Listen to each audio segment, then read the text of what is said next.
আপনি কি কখনো শুনেছেন এমন কোনো ট্রেনের গল্প যার কোনো সময়সূচি নেই, যে ট্রেনের কোনো গন্তব্য নেই আর যার যাত্রীরা সবাই মৃত?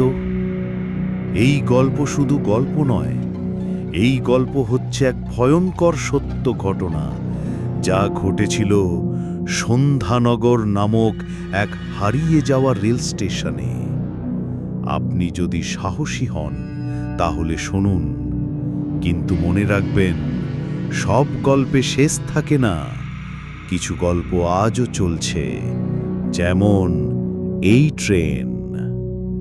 ঢাকার বাইরের একটি পুরনো রেল স্টেশন, নাম সন্ধ্যানগর।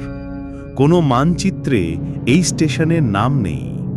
কেউ বলে এটা একটা অভিশপ্ত জায়গা, আর কেউ বলে এই স্টেশন একসময় ছিল কিন্তু বহু বছর আগে বন্ধ হয়ে গেছে একটা ভয়ঙ্কর দুর্ঘটনার পর।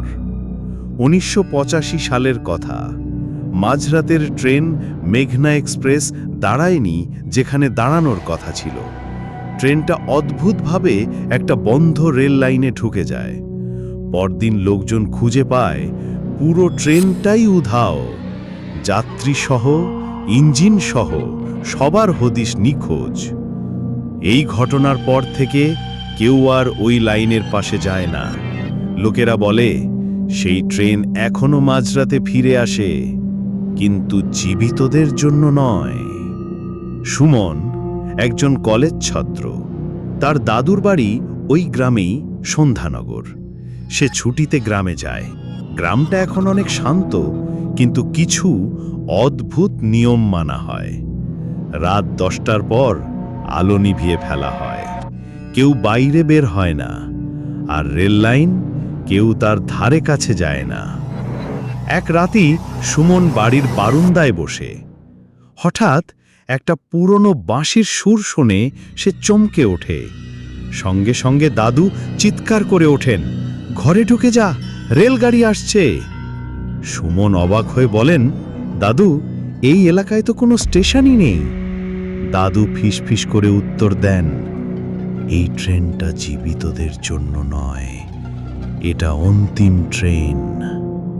সুমন কৌতূহলী হয়, সে বিশ্বাস করে না এই সব কুসংস্কার। পরদিন রাত 12টার সময় সে চুপি চুপি বাড়ি থেকে বেরিয়ে পড়ে। পুরনো রেল লাইন বরাবর হাঁটতে থাকে। চারিদিক ঘুটঘুটে অন্ধকার, কিন্তু দূরে একদম সত্যি দেখা যায় আলো জ্বলছে। একটা পুরনো স্টিম ইঞ্জিন এসে থামে। রেল স্টেশনের নাম ফলকে তখন লেখা স্পষ্ট, সন্ধ্যানগর, যেটা দিনের আলোয় দেখা যায় না। ট্রেনের জানালাগুলোতে মুখ ঢাকা সাদা পোশাক পরা যাত্রী। একটা দরজা খুলে যায়, ভেতর থেকে একটা শীতল হাত ইশারা করে, বাঁশির মৃদু সুর বাজতে থাকে। সুমন যেন মন্ত্রমুগ্ধ হয়ে দাঁড়িয়ে পড়ে। হঠাৎ ট্রেনটা চলতে শুরু করে ধীরে ধীরে, কিন্তু সুমনের পাশে সরে না।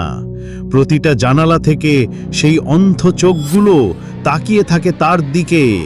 হঠাৎ তার সামনে দাঁড়ায় একটা ছায়া, তার কণ্ঠ ভয়ঙ্কর নিচু ও গম্ভীর।